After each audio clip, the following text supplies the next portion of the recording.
Allora amore, quanti posti di blocco abbiamo attraversato durante la nostra permanenza in Nigeria? Un'ora esatta, tutto fatto, anche un bel bagno di sudore, siamo fuori dalla Nigeria, entriamo in Benin. Che bello, le moto hanno la loro corsia, quindi tutto è molto più organizzato. Ce l'abbiamo fatta giusto in tempo, abbiamo consegnato tutti i documenti circa 6-7 minuti prima che chiudessero. Qua a Benin è leggermente umido. Vera è molto ottimista, ha detto no, domani mattina alle 10 sarà pronto, orario africano. Questa qui è la birra di Benin, Beninoise, non c'è male, alla vostra salute. Alla tua amore. Sembra buono ragazzi. Glen Grant.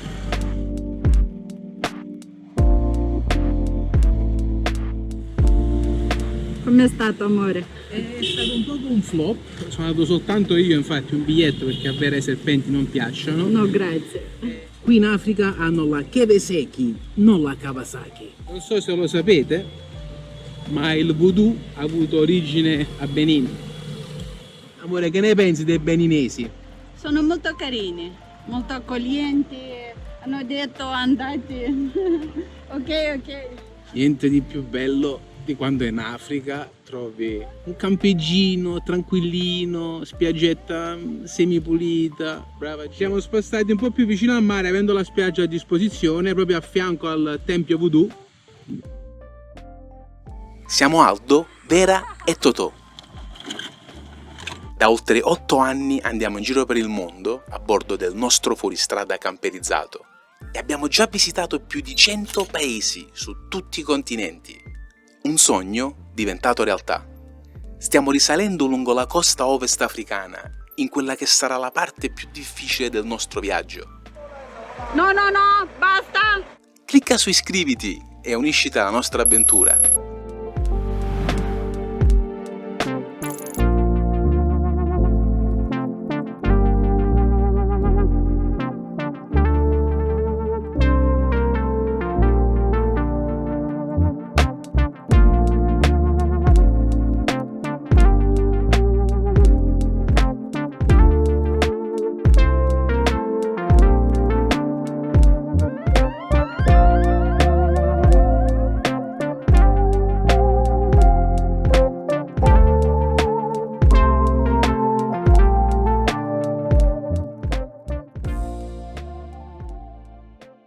Questa qui è la porta del non ritorno, un monumento dedicato agli schiavi del Benin che venivano imbarcati per andare nelle Americhe e mai più ritornare. Il monumento ricorda qualcosa di brutto, un po' come tutti i monumenti, però dobbiamo dire che è fatto veramente molto bene. C'è quest'arco sulla spiaggia che dà sul mare e da questo lato, il lato diciamo posteriore, la statua degli schiavi è riportata con la loro schiena, quindi da dietro, vedendo in lontananza una barca. Mentre invece da questo lato vediamo i volti degli schiavi che guardano appunto il mare, lasciando alle spalle un albero che simboleggia la madre terra, l'Africa.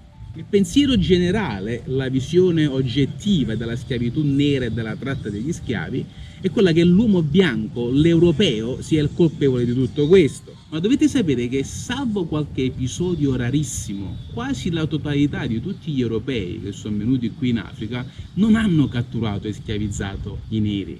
La schiavitù in Africa è esistita per quasi un millennio o forse più ed erano i re, i capi villaggio, i capi tribù che vendevano gli schiavi agli europei, africani che schiavizzavano altri africani. Ora, durante il 1700-1800 c'erano tante guerre in Africa e i prigionieri dei paesi in conflitto venivano venduti come schiavi in cambio di armi. Però attenzione, adesso assolutamente non voglio togliere la colpa agli europei, però amico nero, smettila di rompere l'anima all'uomo bianco per tutti i tuoi problemi. La tratta degli schiavi fu in parte colpa anche dei tuoi antenati, fratelli e sorelle africane. D'altro canto gli africani a loro difesa hanno detto ma se noi sapevamo che i bianchi trattavano i nostri schiavi dall'altro lato dell'Atlantico così male nelle Americhe, noi non gliel'avremmo venduti. Gli schiavi nostri africani erano parte delle famiglie, avevano i loro diritti.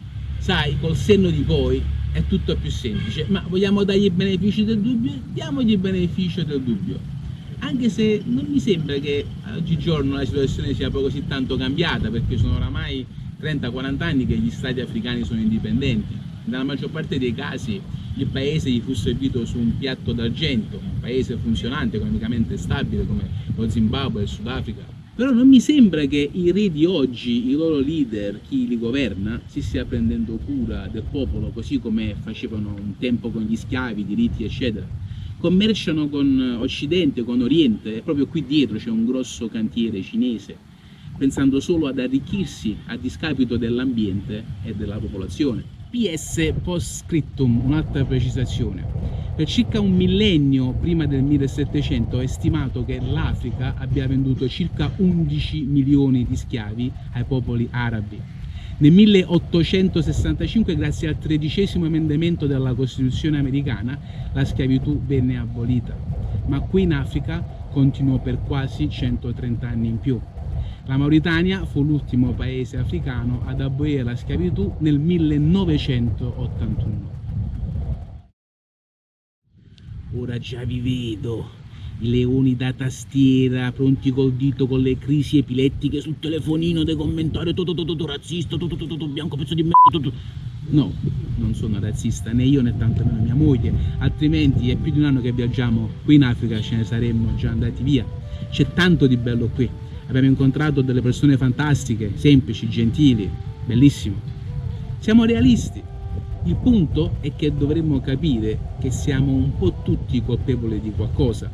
Il mio pensiero, i neri dovevamo lasciarli in Africa e accoglierli oggi sulle coste della Sicilia e del sud Italia di certo non va bene, anzi peggiora ancora di più i problemi nel nostro paese. Se veramente vogliamo aiutare l'Africa, questo continente, dobbiamo aiutarli qui, istituendo accordi internazionali senza sfruttamento, prezzi equi sull'oro, petrolio, diamanti, litio, istruire i loro leader per essere più onesti e tutelare i cittadini, creare infrastrutture, ospedali, scuole, educazione e così via. Ma per fare questo c'è bisogno anche della volontà dei popoli neri africani e non di starsene lì seduti pigri sul lato della strada con la lattina di birra in mano a elemosinare il prossimo. Ma la cosa più importante è quella di non avere pregiudizi. Questo vale sia per i bianchi che per i neri, gialli, verdi, acqua. Accettare una persona, amarla come individuo, senza schedarla in base al colore della pelle o credo religioso, politico o culturale. E su questa nota positiva colgo l'occasione per augurare pace e bene a tutti.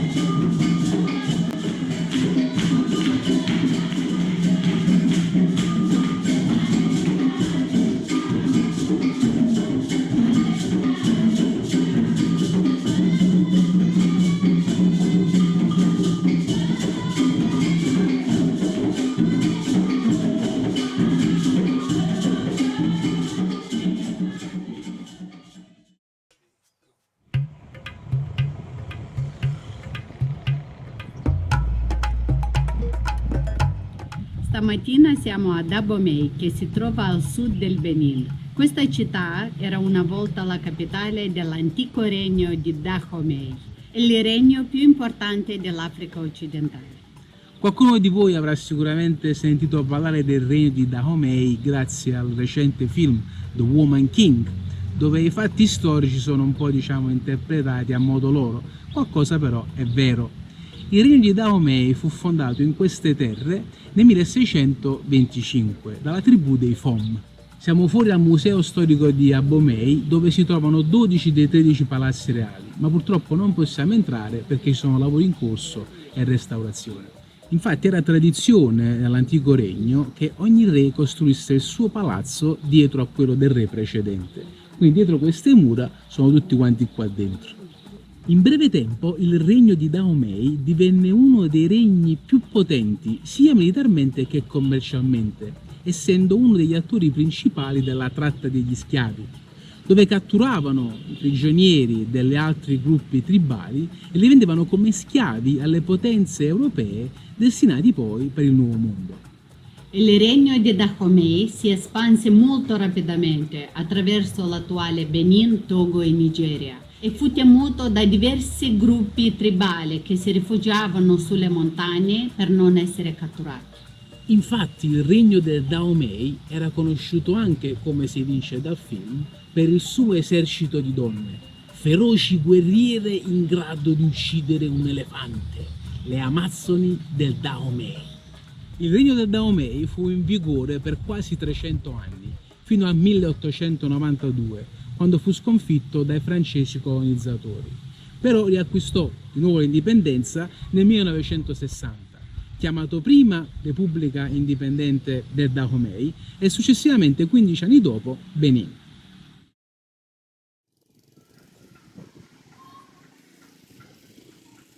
Questo dietro di me è uno dei tanti templi voodoo che sono sparsi qui in Abomey.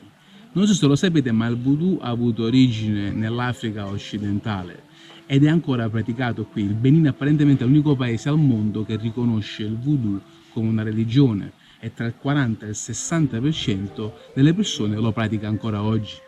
Ora, il voodoo non è quello come lo immaginiamo noi, di questa magia nera, la bambola che gli infilzi il lago e gli spezzi il braccio, no. Ma è un culto che deriva dal foni, dell'ettofon, e significa spirito e anima. È da più di 10.000 anni. Secondo le loro credenze, attraverso vari rituali, balli, tamburi, oggetti, feticci, loro stabiliscono questa connessione con gli spiriti degli antenati. Siamo con una guida perché ci troviamo in uno dei quartieri nascosti qui di Abomey, un po' pericoloso, quindi abbiamo bisogno di essere con qualcuno anche che ci faccia da traduttore. E tra le varie cose ci ha detto che questo qui è l'Egba. Vedete il suo fallo poderoso, praticamente lui è il più forte di tutte queste divinità, è l'ultimo nato, è quello che parla tutte le lingue delle altre divinità voodoo, quindi fa da broker, fa da interprete. L'Egba è proprio forte perché quando arriva lui sulla pista da ballo tutte le altre divinità devono spostarsi, devono fare spazio a lui, un po' come John Travolta nella Febbre del sabato sera. Quando i colonizzatori europei arrivavano in questa parte del continente africano, vietavano tutti gli oggetti rituali e li classificavano come magia nera. Quindi questa è la nomea che il voodoo ha avuto e ha raggiunto nel mondo occidentale. La religione voodoo si è diffusa in America a seguito della tratta degli schiavi, quindi dall'alto dell'Oceano Atlantico. Ed è una religione animista e politeista, cioè crede in queste divinità che sono legate alla natura con vari rituali. Nonostante questa immagine peggiorativa, ci sono molti seguaci del voodoo che credono appunto in questa connessione con gli antenati attraverso rituali, oggetti e nel classico stregone anche per curare malattie e cose del genere. Stiamo cercando di organizzare, o meglio la nostra guida sta chiedendo qui attorno alla comunità se stasera domenica dovesse esserci qualche danza, qualche rituale, ovviamente reale, non organizzato per i turisti, a cui poter assistere, quindi a qualcosa di autentico e niente, fare anche questa esperienza. Quindi vediamo cosa ci dirà. Apparentemente il bello succede alla sera, quindi sarà un evento dopo il tramonto.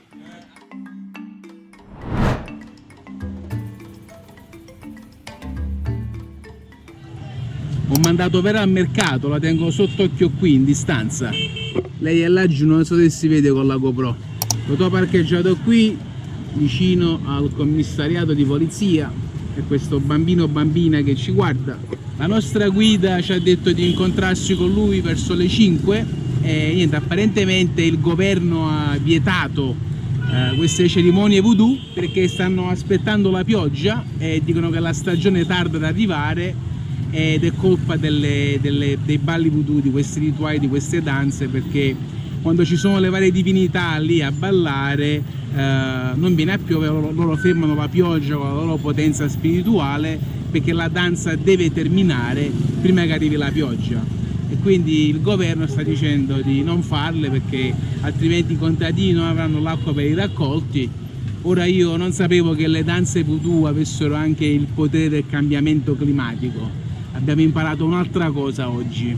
Quindi a causa di questo provvedimento legislativo, questa abolizione delle danze voodoo in Benin, le fanno un poco di stramacchio, va un po' fuori legge. Vera è tornata, se voi sapeste dove l'ho mandata, cosa è andata a prendere. Amore, cosa hai comprato? Ho comprato la mozzarella di Benin, Guarda là, guarda, qua Che ci è- manca solo la pizza. che è ancora calda. Tocca, tocca. Caspita, È ancora calda. questo è sole, amore. E costa 500. Quindi 80 centesimi. 80 centesimi per tutto questo. Una formetta di mozzarella. Bellissimo, se è buona ritorno e compra altri 10. Eccola qui la formetta con il suo siero, qua l'abbiamo già assaggiata. Questo è cibo ad alto rischio diarrea, però noi ci buttiamo. Amore, assaggia un altro poco. Anche altri viaggiatori ci hanno consigliato e loro non hanno avuto problemi con lo stomaco. Quindi molto buona, mi ricorda ricotta. È un incrocio tra ricotta e mozzarella, molto insipida, quindi è un po' calduccia. Ci metteremo un filo d'olio, un po' di pepe, un po' di sale, un po' di pane e ci consoleremo. Amore, vai a comprarne altre due. Che ti ha detto la...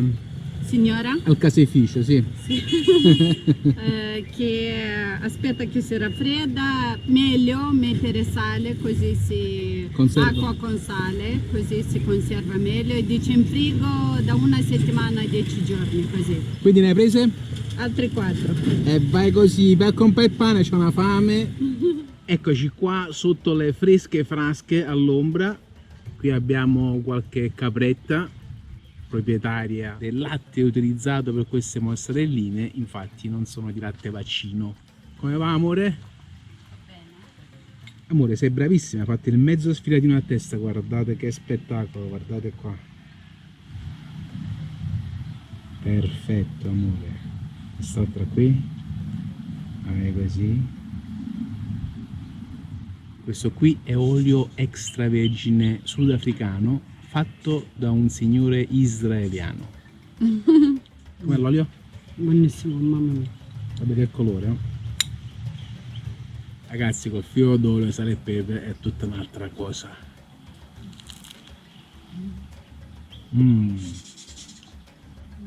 A Benin si mangia a Benin. Stiamo lasciando Totò parcheggiato alla stazione di polizia qui di Abomey e hanno degli alberi di mango strapieni di pipistrelli. Ce ne sono tantissime. Questi non sono uccelli.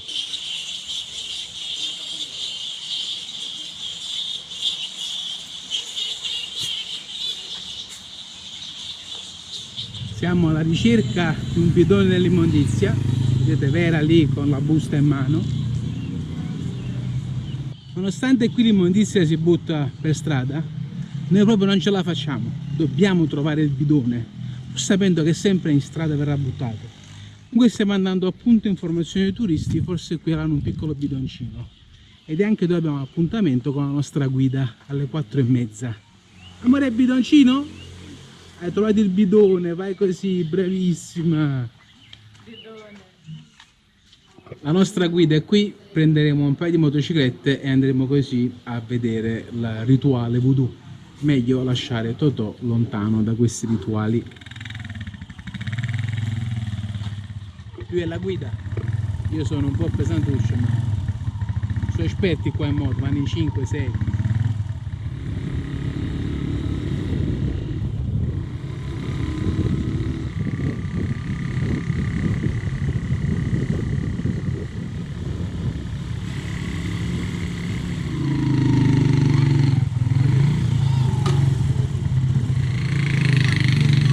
Come è stato il ride? Molto veloce e molto carina. Apparentemente è qui in questa piazzetta dove si svolge il rituale, ci stanno spostando a destra e a sinistra con le sedie, non capiamo nulla. Comunque, per ora si aspetta. Dietro di me c'è un tempio voodoo e tra poco incomincerà una cerimonia.